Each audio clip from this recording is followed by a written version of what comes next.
Welcome to Choice Classic Radio, where we bring to you the greatest old-time radio shows.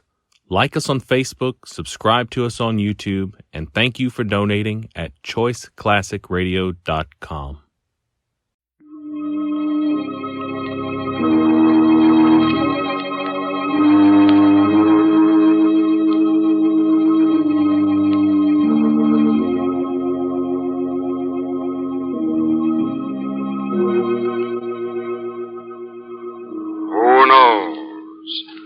What evil lurks in the hearts of men? The shadow knows.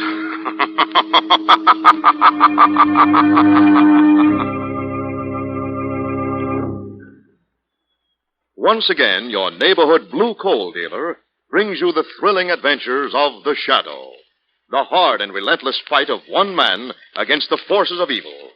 These dramatizations are designed to demonstrate forcefully to old and young alike that crime does not pay.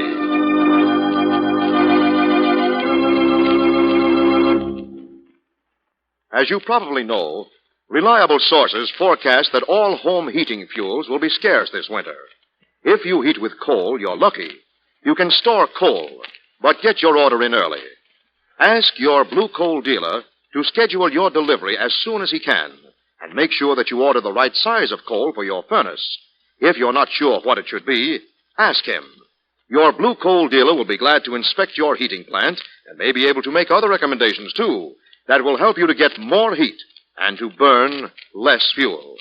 First thing tomorrow, call the nearest blue coal dealer and ask him to schedule an early delivery of your blue coal.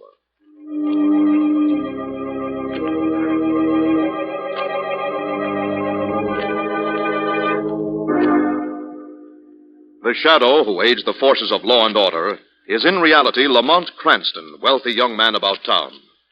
Years ago in the Orient, Cranston learned a strange and mysterious secret, the hypnotic power to cloud men's minds so they cannot see him. Cranston's friend and companion, the lovely Margot Lane, is the only person who knows to whom the voice of the invisible Shadow belongs. Today's drama, Dream of Death.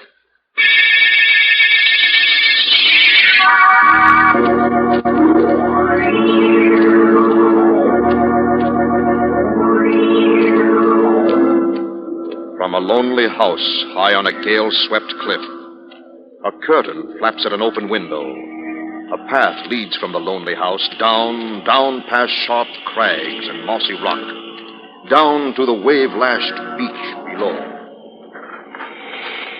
Come along, my darling. We're almost to the beach.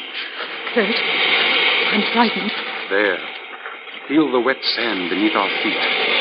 Yes? Listen. Listen to those waves, Lyra, crashing against the shore. Kurt, no. Look at them, black and hungry. They know. The waves know why we're coming to them. I'm afraid. Hold tightly to my hand. Soon, my darling, we'll be together once again for all eternity. Slowly, slowly now. Down into the water. Don't look back. Kurt, does it hurt to die? No, Lyra, no. See, the water swirling above our knees. Wet and cool. Above our waist. Above our shoulders.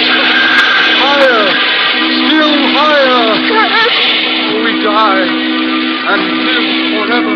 No! I don't want to die! I don't! No! Help!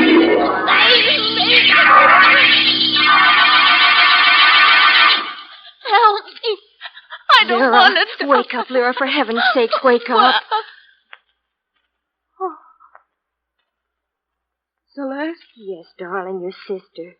It's all right, Lyra, you're all right. You were just having a bad dream. Dream? No. I was on the beach.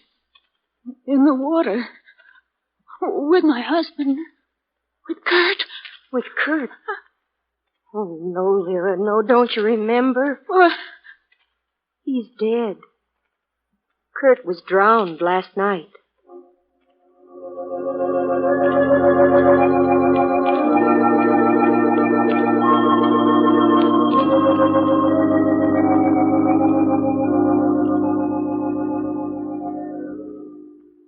Margot and I came right down as soon as we got your message, Celeste. I'm awfully glad you're here, Mr. Cranston. So are we, Celeste.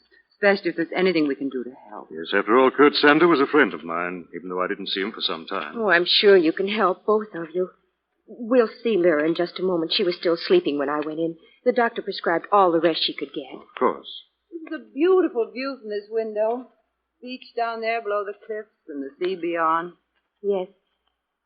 Kurt loved solitude. There's a wind rising. Must be a storm coming up. It was just this kind of a day that Lyra and Kurt went sailing. You mean when Kurt was lost? Yes. Still haven't told us what did happen, Celeste. Perhaps before we see Lyra, we should know. Oh, yes, of course. Well, they were out sailing. A violent squall came up and the boat capsized. How awful. Apparently, Kurt struck his head against the boat when it turned over on him. I see. Anna, our housekeeper, and I were shopping at the time.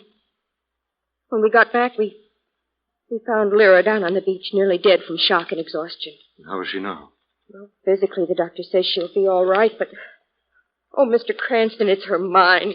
She insists that she's going to die. Die? She thinks that Kurt's spirit has returned to take her back with him into the sea. How terrible. She says they had some kind of a weird pact with death. Oh, do you think you'll be able to reason with her, Mr. Cranston? Try, Celeste. I'll do everything I can. I'll see if she's awake now. I'll be right back. Lamont, darling, what are you looking at? These books on spiritualism. They're almost forgotten. Forgotten what? Kurt Sander was a student and a firm believer in life after death. All right, Mr. Cranston. All right. Come on, Margot. He just woke up. Lyra. Lyra, this is Lamont Cranston. Lamont Cranston? Yes, Mrs. Sander. I was a friend of Kurt's, and this is Margot Lane. Hello, Lyra. You've come to take me away, haven't you? You must take me away from this house. No, they can't, Lyra. You know you can't leave yet, not until you're better. But I can't stay here. He'll come back for me. No, he won't, Mrs. Sander. Yes, he will.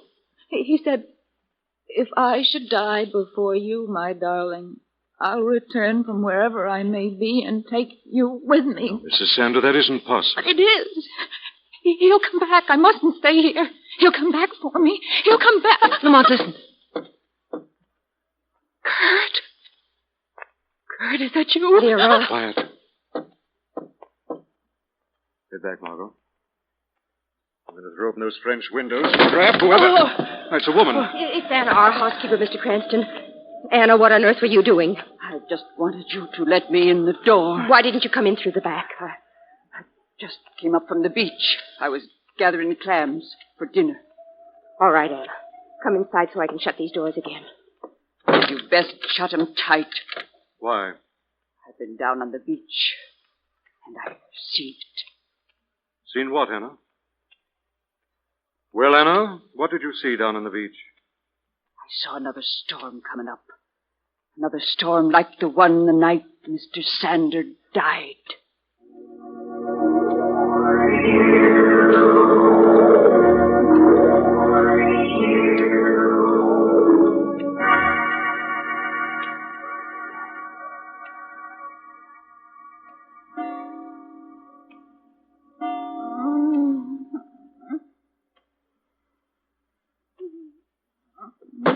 Who is it?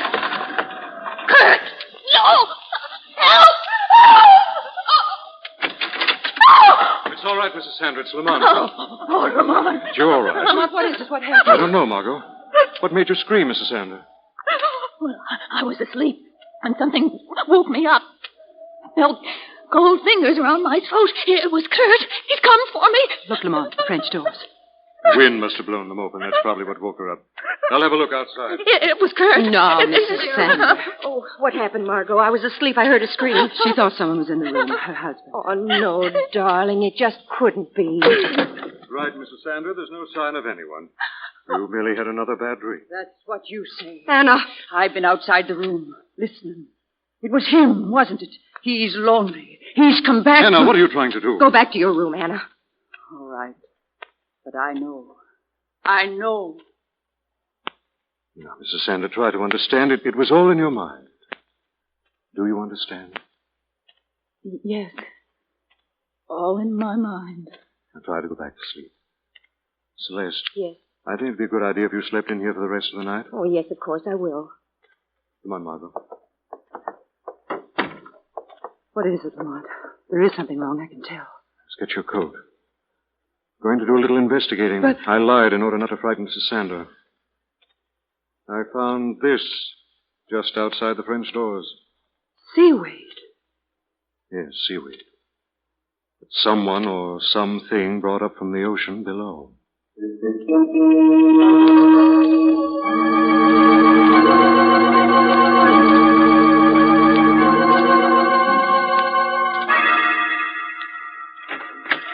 Oh, Who's there? the door. Someone. It's me, Mrs. Sander. Hannah. Anna. Shh.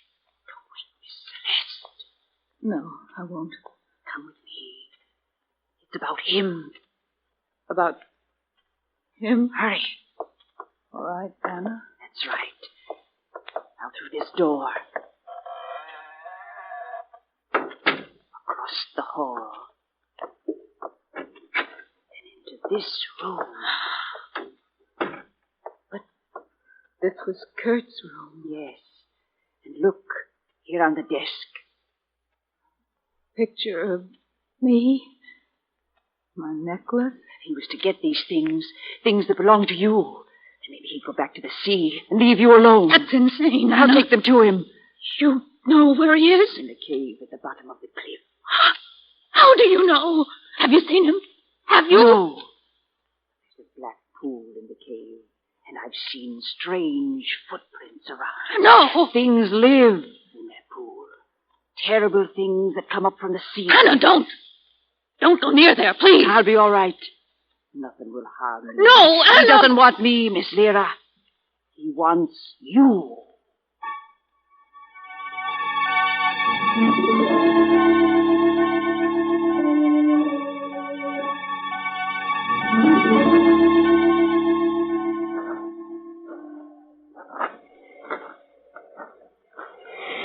But what are we looking for, Lamont? Anything here on the beach, Margaret, that might give us a clue as to who or what left the seaweed outside Lyra's room? You think someone has taken advantage of Kurt's death to deliberately frighten Lyra out of her mind? It seems to be the logical explanation right now. That old housekeeper Anne has certainly been acting strangely enough. Yes. I haven't been able to make up my mind yet whether Anna's a slightly demented old servant or a very shrewd woman. Then another thought has crossed my mind. What's that? Kurt was a very odd person, as I remember him, Margot. Moody, introspective, and, as we know, a firm believer in spiritualism. Well, you aren't suggesting that there might be some basis for this wild idea Lyra has about Kurt returning from the dead? Nobody's ever discovered just how far spiritualism can go, Margot. That's a fantastic idea, Lamont. Fantastic and terrible. But an idea we may have to consider. We're going to learn the truth about Lyra's dream of death.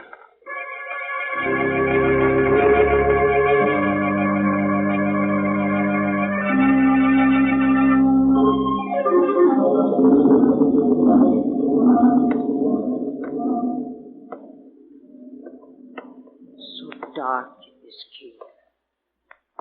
There's the pool. The black bubbling pool. Don't be scared, Anna. Dead things can't harm honest folk. The lantern down over here. Kneel down by the pool. Now, give him the things. Give him the things and tell him to go away. Leave us alone. There's the picture. And the necklace. Now, someone kicked over the lantern. Who's there? Who's there? Coming closer. Someone covered seaweed. Kurt! You! No, you're dead. Go away, no, don't! Oh, you're pushing my head under the water. Oh!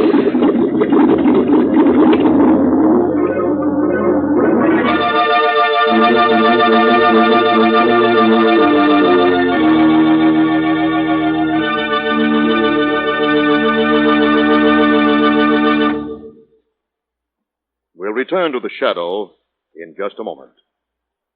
Friends, you're missing a lot if you don't have a Blue Coal Temp Master heat regulator on your coal furnace. You're missing the wonderful work-saving ease that automatic temperature control gives. You're missing the even, steady, healthful heat that could be yours. And you're missing the big savings in fuel that a Temp Master makes possible. Altogether, you're missing the carefree heating comfort you should have. But why wait any longer? Call the nearest Blue Coal dealer and ask him to demonstrate the new Blue Coal Temp Master. The Temp Master is an entirely new kind of automatic heat regulator for coal furnaces. The electric eye thermostat upstairs keeps your home exactly at the temperature you set on the dial, eliminating all those trips to the basement to adjust dampers. Furnace controls are operated automatically as needed, and the electric eye thermostat actually shows you the exact position of those dampers. This winter, save coal, save trouble, and get much better, much more healthful heat with a Blue Coal Temp Master. It can be easily installed without interrupting the heat in your home. Only Blue Coal dealers have them. Blue Coal dealers are listed in the classified section of your telephone book. Call the nearest Blue Coal dealer tomorrow and ask him for a demonstration of the new Blue Coal Temp Master. And now, back to the shadow.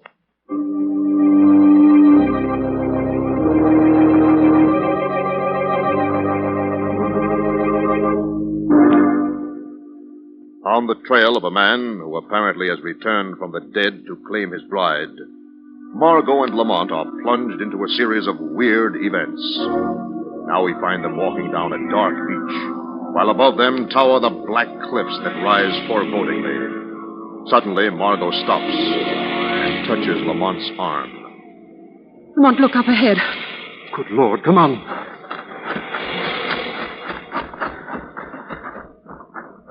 Lamont. Body here in the water by the edge of the shore. Yes. It's Anna, the housekeeper. Is she dead? Yes, drowned apparently, and the body washed ashore. This is strange, Margot. What? There are finger marks around her neck. Someone deliberately held her head under the water. No. Lamont, what are you doing? Trying to pry something loose. She's clutched in her hand. There. What? It's a torn piece of cloth, and there's a gold button on it. Yes, the kind of button that's usually found on men's yachting jackets. And Kurt was in sailing clothes when he died. Yes, Margot, he was.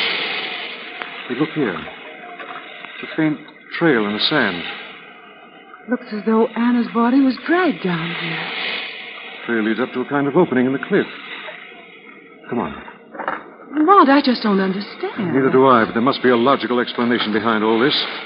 I've got a feeling we're getting close to the answer. I certainly hope so. Here we are. It's kind of a tunnel into the base of the cliff. You're not going in? Yes. Stay behind me. I'll use my flashlight.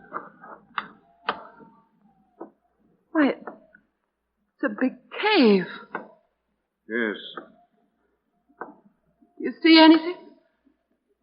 Black pool of water in the center of the cave. You sure that's all? Yes? Oh, thank heavens. Let's get out of here. It gives me the creeps. Quiet, Mark. What? Look out through the mouth of the cave. Out there on the beach. Someone kneeling down by Anna's body. What? It's Celeste. Yes. What would Lyra's sister be doing out there on the beach at this time? She's coming towards us. She's following the same trail up here we followed. Stand back, Margot. I'll switch off the flash.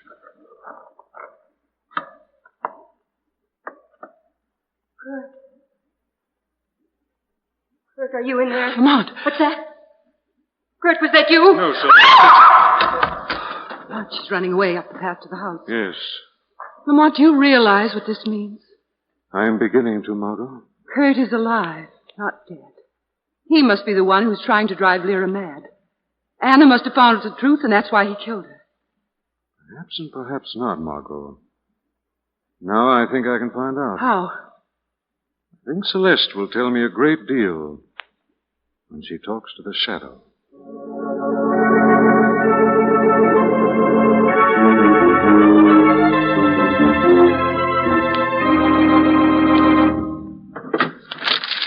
The gun. The gun, it must be. Oh, yes, here it is. Who's there? Who laughed? Shadow laughed, Celeste. The shadow. But the gun. Somebody took the gun from my hand. But who? Where? No one sees the shadow. Shadow, what do you want? What were you going to do with this gun, Celeste? Why, Are you going to kill your sister, Lyra? no, why should I do that? Because you haven't been able to make her kill herself the way you and Kurt planned. That's not true. Kurt's not dead. You've been working together. That's true, isn't it, Celeste? No. Kurt was in love with you, wasn't he? But Lyra stood in your way. Oh, yes, he was in love with me. He begged me to marry him. Then Kurt is alive. Yes, that's why I came for the gun. He's out of his mind. He killed Anna, and he'll kill my sister, too. What were you doing down on that beach by Anna's body? I was looking for Lyra. She's gone. Oh, he'll kill her, don't you understand? Oh, Shadow, you've got to find him before it's too late. Shadow will find the truth, Celeste. If you've lied, I'll be back. You will answer to the Shadow.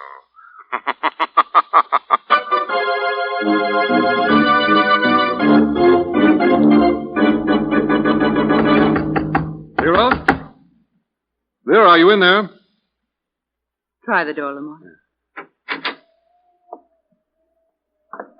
Empty. Yes, Celeste told the Shadow the truth. Kurt must have taken her off somewhere. The French doors are standing wide open again.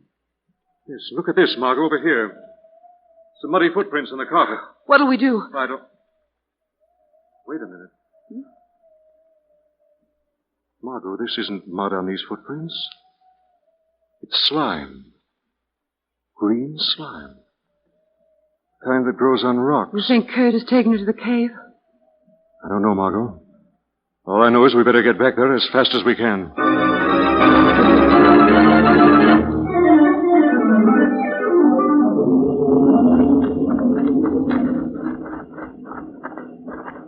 Here we are, Margot.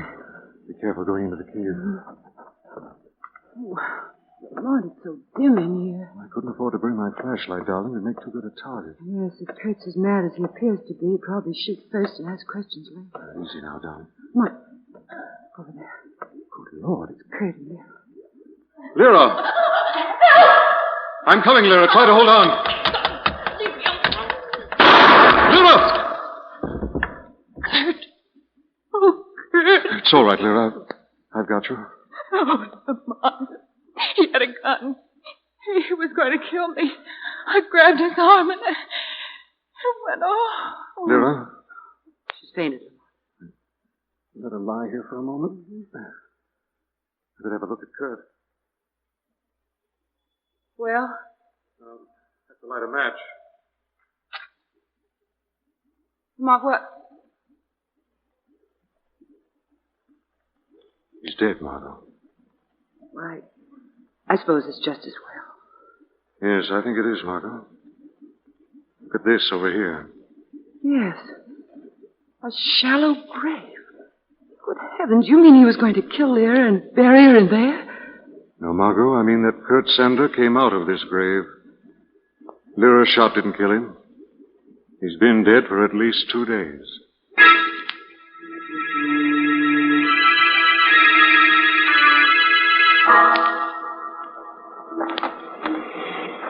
Lamont, why on earth are we leaving the cave with Lyra still in there with that body? No time to explain, Margot. I want you to get up the house right away and be careful. Oh, is that all? Yes. But, Lamont... By the time you get there, Margot, the Shadow will have trapped the real killer.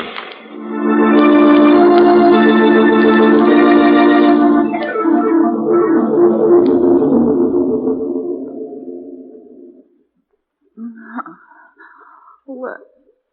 Oh, I'm still in the cave. All alone. I've got to get out of here. Kurt's body. It was by the pool. Oh, it's gone. What? Noise. There's someone in the cave. Oh, Lamont, is that you? Why don't you answer? There, I can almost see you now. I can almost see you. Kurt! Kurt, it's you! No, it can't be you. You're dead. Just keep away. Keep away. Why did you kill me, Lyra? Oh, I didn't, Kurt, I swear. Yes, you did, Lyra. You must confess. Tell the truth. No. If you don't, Lyra, I'll tell them.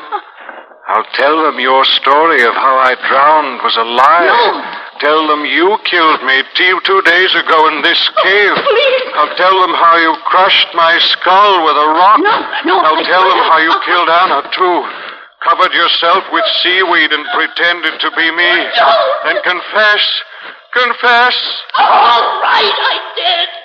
I killed Anna. I killed you both. Now go away.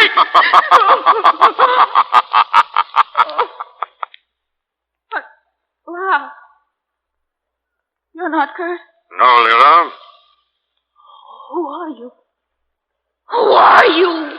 The Shadow. No. Yes, Lyra. You confess to the Shadow. You've condemned yourself to death, Lyra. Because now the Shadow knows.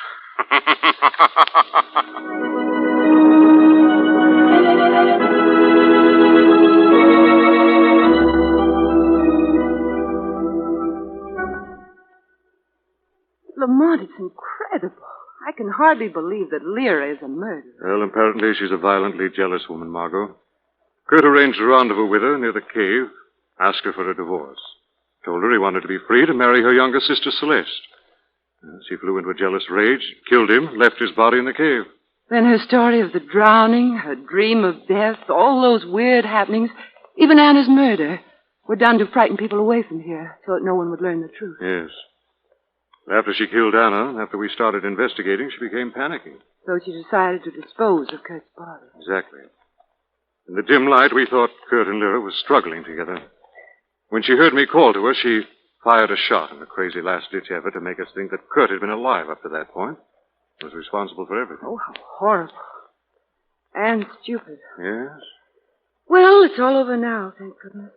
Yes, all over. Except that soon Lyra will be going to her death.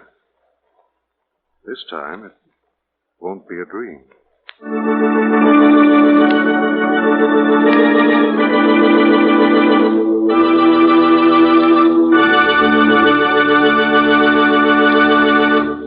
And now let me present Blue Coal's distinguished heating authority, John Barkley. Thank you, Andre Baruch, and good evening, friends. Here's an important tip on economical home heating that will save you time, trouble, and fuel. If you tend your furnace fire the right way, you'll find that your fire will burn more slowly and evenly, and that you'll get more heat from the fuel you burn. When you add coal, do it like this. First, shake the grates gently until the first faint red glow is visible in the ash pit. Then, with a shovel or a small hoe, pull the live coals from the back of the firebox up toward the feed door, forming a sloping hollow that leads toward the back. Into this hollow, put your fresh coal. Leave a few glowing coals just inside the fire door to consume gases. The way to conserve coal is not by skimping. Keep a deep fire at all times. I thank you.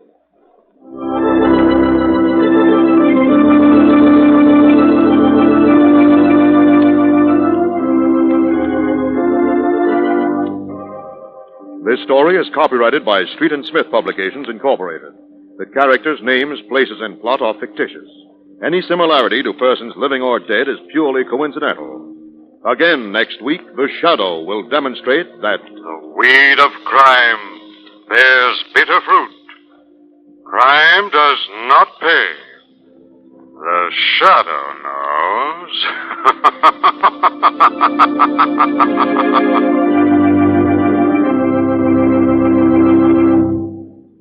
next week, same time, same station, your friendly Blue Coal dealer brings you another strange and thrilling adventure in the Shadow's daring battle against the forces of evil. The Shadow is presented by the DL&W Coal Company, distributors of Blue Coal. Lamont Cranston is played by Brett Morrison. Margot by Grace Matthews. Your announcer is Andre Baruch. Remember, it's Blue Coal for finest heating service. It's Blue Coal for finest modern equipment. It's Blue Coal for the best home heat money can buy. This is the Mutual Broadcasting